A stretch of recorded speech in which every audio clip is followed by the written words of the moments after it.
literally became, because back then in the 80s, on newspapers they had these black censored articles, Jack. Yeah. I don't know if you remember that time, but and they had these sections that you just, so people used to come to the theater literally to find out what was happening. I must tell you that I became African when I traveled out of Africa. When I traveled in 86, I went to France. I saw what was happening on TV. I phoned my parents from a tiki box. I said, is everything okay? The country's burning. They're going, no, everything's okay. I said, well, what we're seeing on the news, because you know, there was the 86 was the riots, the anniversary of the 76 riots. Right. So there was riots then. There were more riots, and the country was burning. But the news would open up with who won the Yikske competition. Of course. You know, and something silly like that. And so that was what was happening on the news in South Africa. But overseas, they would lead with what was happening in South Africa.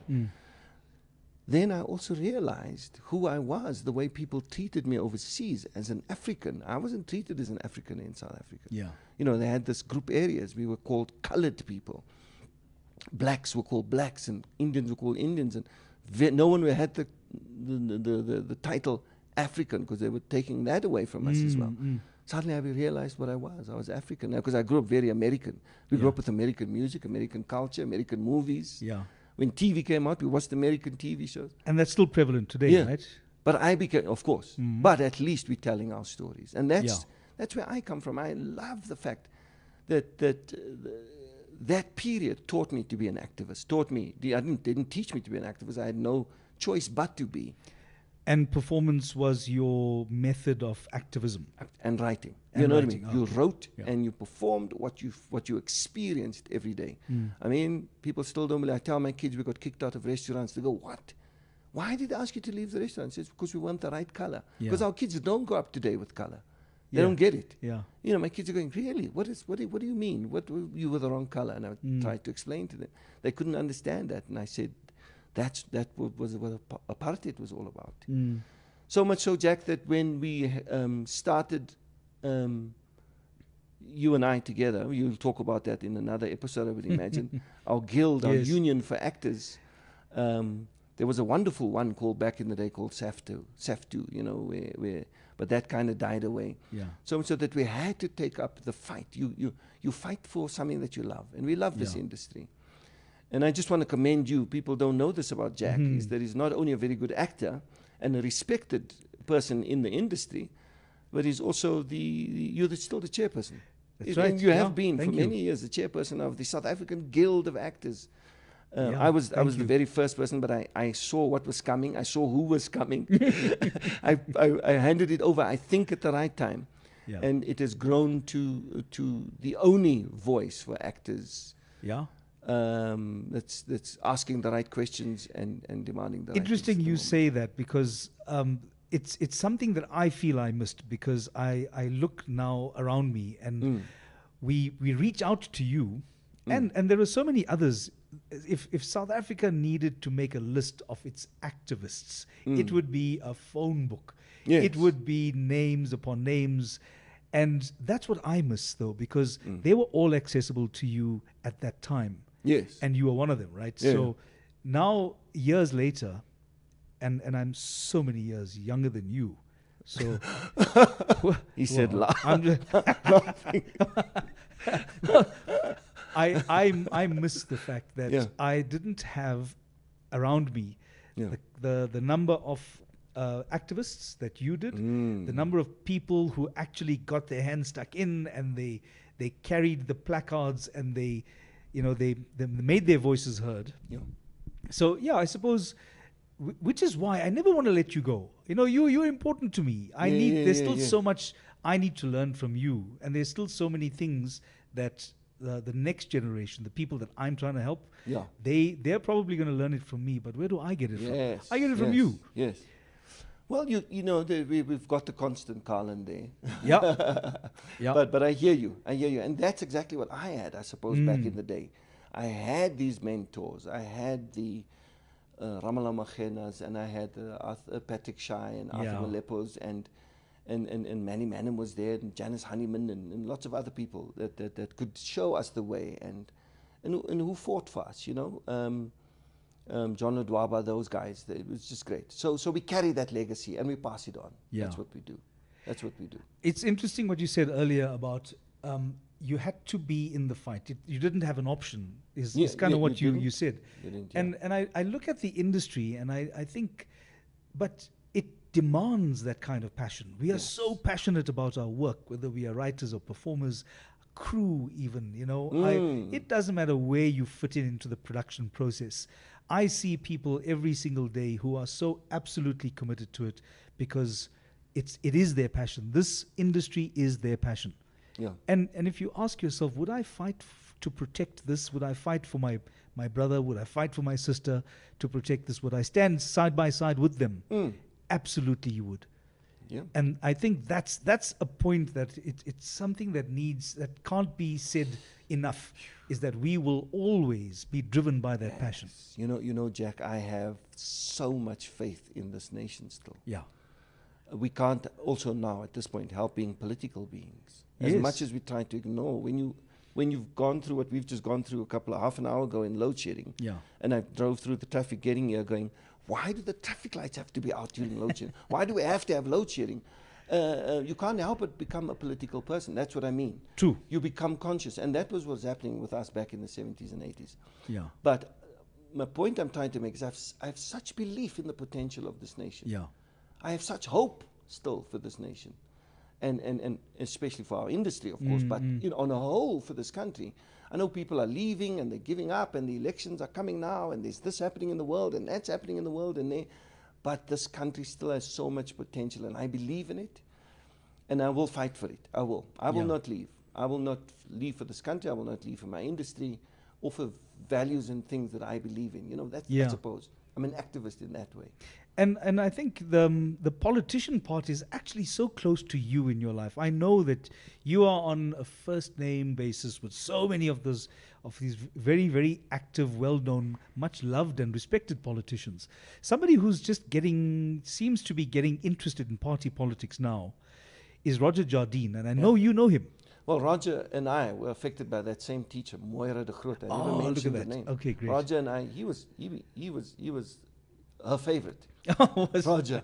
We were in the same class at school. In fact, we grew up together. Roger and I knew each other from grade 1. Oh, fantastic. And we knew each other we grew up in a couple of streets away from each other in Rivoli. He moved to Elders eventually. But Roger and I, good friends. I knew him as William back then, William Jardine, but he's Roger now. Great. And I'm so glad he's getting into the space. His father was a great activist, Bill Jardine. Bill was a great activist. He was also a rugby coach. Bill was a great actor. So Roger's got the pedigree. Roger's got the pedigree. He's got the struggle pedigree. It's in his bloodline. It's in there. He knows what this country needs. He knows what to fight for. Yeah. He's got the heart for it and he's got the passion for it. And I support him in what he's doing. You know, it's incredible. Really great. Yeah. These are the stories that I really like, though, because you know the conditions that he grew up in enough to understand what motivates his political life. Yeah, yeah. We got a few minutes to go before the next break, but I really want to know, just following this topic of being really passionate about our careers and the industry, did you ever have a stalker? Did I have a stalker? I don't think I'm that kind of guy. You think people would stalk me? I know people have stalked you. I don't know, Jack. I don't think I've had letters in my or WhatsApps going, "Hi, I find you amazing." Listen, I must tell you, I have had. I'm lying. I have had. I'm a motivational speaker, as you well know. Yeah. Sometimes I do them in churches, Jack. And people would put their phone numbers in my hand, even coming out of a church. Oh, love that, really? But I remember also there was a time when you were in a particularly raunchy storyline on Isidingo years ago. And people, I say stalking, I didn't really mean stalking, but they were more so hooked into what the character was doing, and they were so absolutely incensed that they were just hounding you. I suppose that's the word for it. But listen, you know the territory. You know that people confuse what they see on TV with real life. Oh yeah, I got beaten up as well in a mall because people saw me in the mall, and Isidingo was one of them. How dare you have an affair with this one? Even when I was in Seven Alarm. You were beaten up in the mall? A lady knocked me while I was in a Pick and Pay shopping. Man. So poof, even when I died on TV, I got beaten up afterwards going, we cried for you and here you are shopping. I'm going pushing a trolley. There is no limit to how disappointed people can be that you didn't die in real life. I cried for you and here you are. What are you thinking? It's Reality Radio on a Friday night. This is episode number 1, and what a pleasure to be sharing it with my good friend Zane Meas. We're going on a short break, and we'll be back in a minute. You're listening to 919.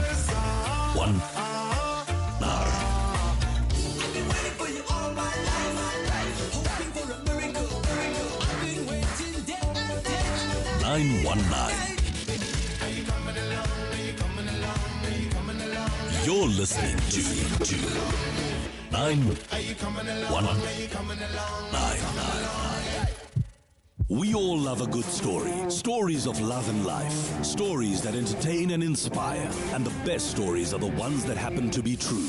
Every Friday night, Jack Devnarain is live in conversation with an iconic South African personality who shares the true stories that shape their remarkable lives. Join us for Reality Radio, as real as it gets. From 6 p.m. to 7 p.m. every Friday night, only on 919.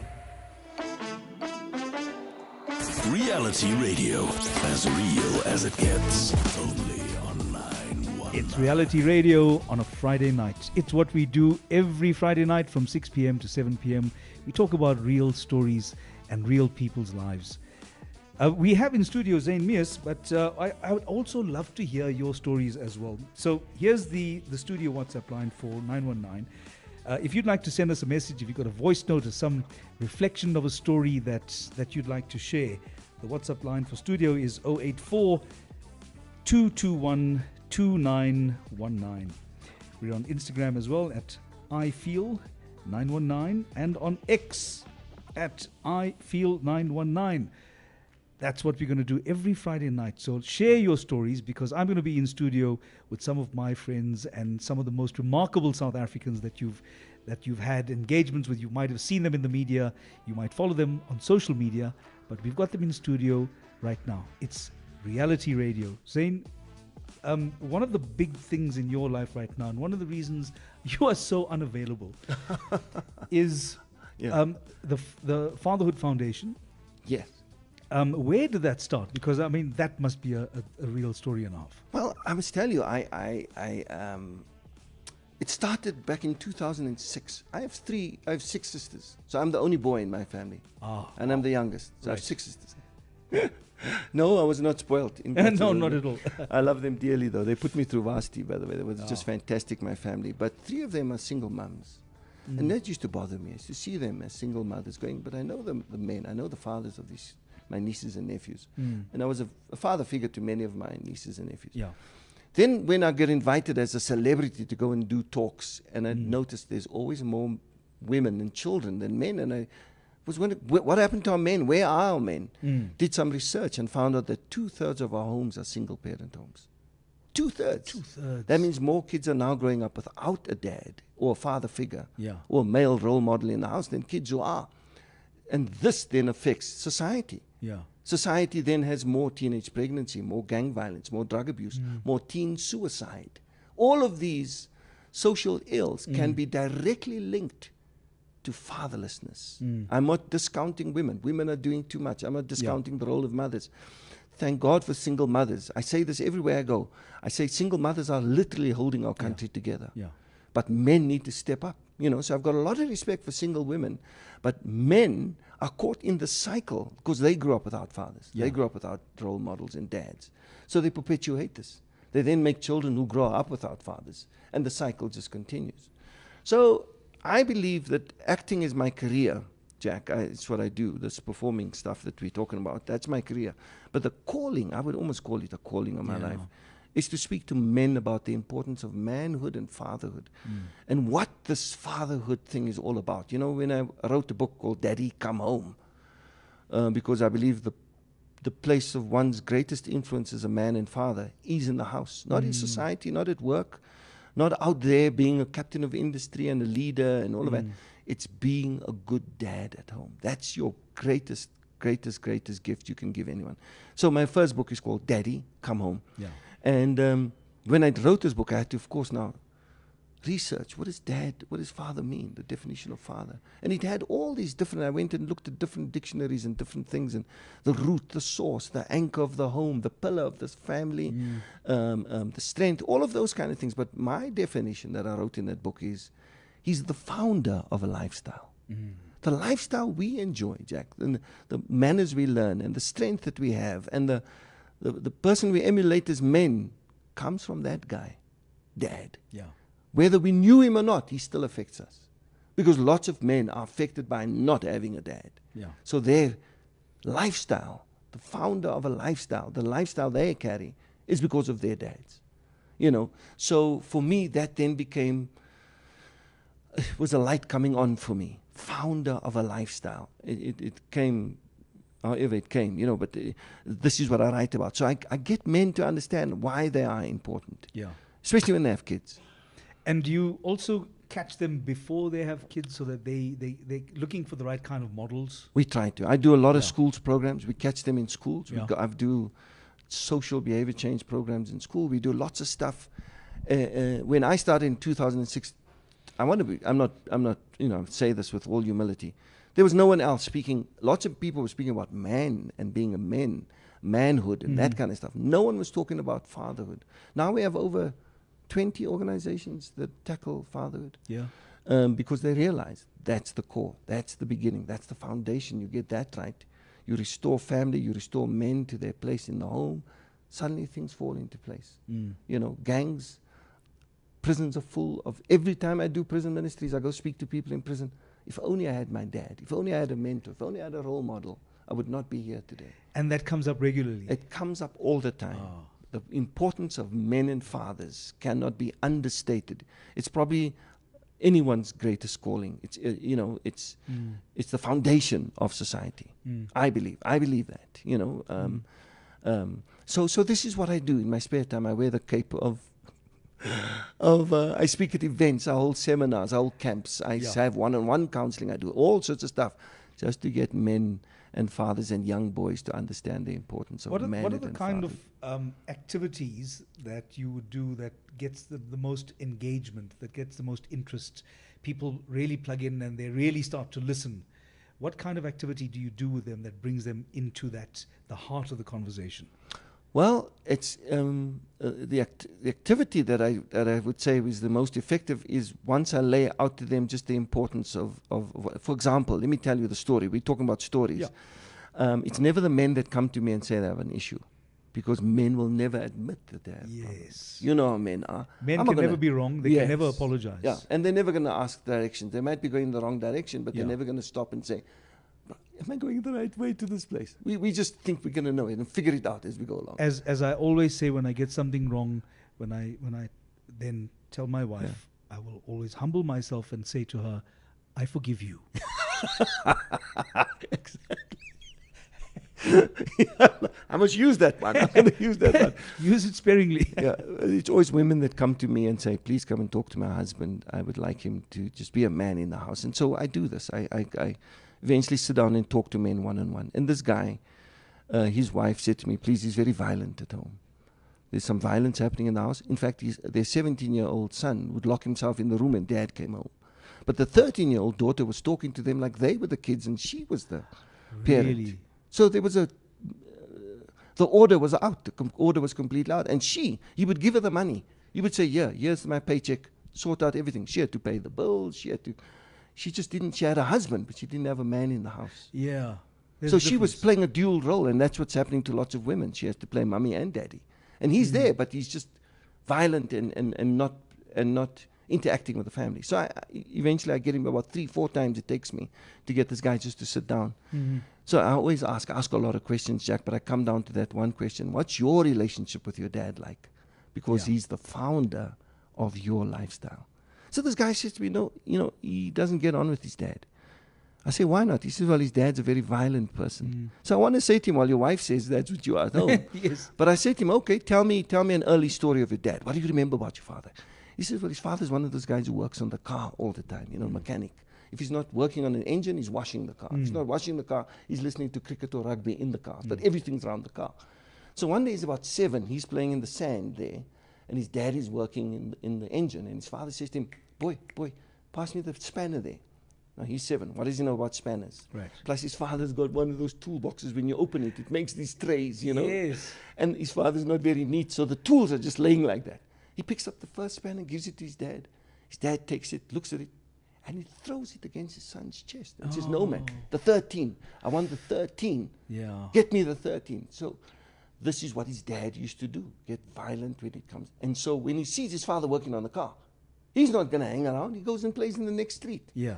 And because his father's always worried about this car, and they grew apart. Now he's 37. Yeah. He's got no relationship with his dad or his own children.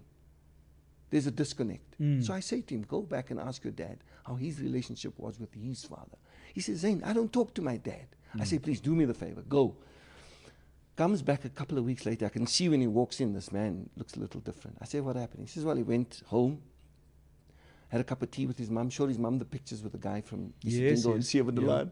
And he says to his mother, where's dad? Mother says, no, he's out there working on the car. Of course. Goes out there, greets his dad, and his dad doesn't even look up, just does the hello. When you got to read all everything. All dads are trained in that exactly. sound. Yeah. Stands there for 5 minutes, doesn't know what to do. Eventually his father says to him, son, pass me the spanner. He says, oh, Zane, I become 7 all over again. There we go I get this, my stomach starts to quiver, I get this, my mouth goes dry, but I open my mouth and I say to him, Dad, what size spanner do you want? Yeah. He says, my father's head whips out of that engine and looks at me as if he's seeing me for the first time. He actually looks at me and he's like shocked that there's a man, 37, who's got no relationship with her. He says, no, just give me the 10. I'm fixing whatever needs a 10 in a car. And then they start talking. He says, in the first time in 37 years, he has conversation. Nothing important. Yeah. Mom's cooking, the rugby, the whatever. But they're having a conversation. So he thinks to himself, I'm here. I might as well. I'm on assignment. He says, Dad, how was your relationship with Opa? He says, Zane, my father shook his head and said, no, your grandfather and I, we never got on. That was a very violent man. So eventually it comes out that the dad can't sit at the table and eat. He says, you see, and when someone says something, you go, that's right, Dad. When we're eating, the whole family's here, you sitting one side. He says, why? Now that you mention it, why could you never sit at the table with us? He says, your grandfather, when we were young, and we'd sit around the table and you put your elbow on the table, or you chew wrong, or you speak too loud, or whatever, he would take a knife or a fork and would just throw it. Oh, no. And the man said, he says, Zane, I wanted to say to my father, like you threw the spanners at us. Yes. He says, but the words that came out of my mouth were, I forgive you. He says, because when his father started telling the story, he says, I was looking in a mirror. Yeah.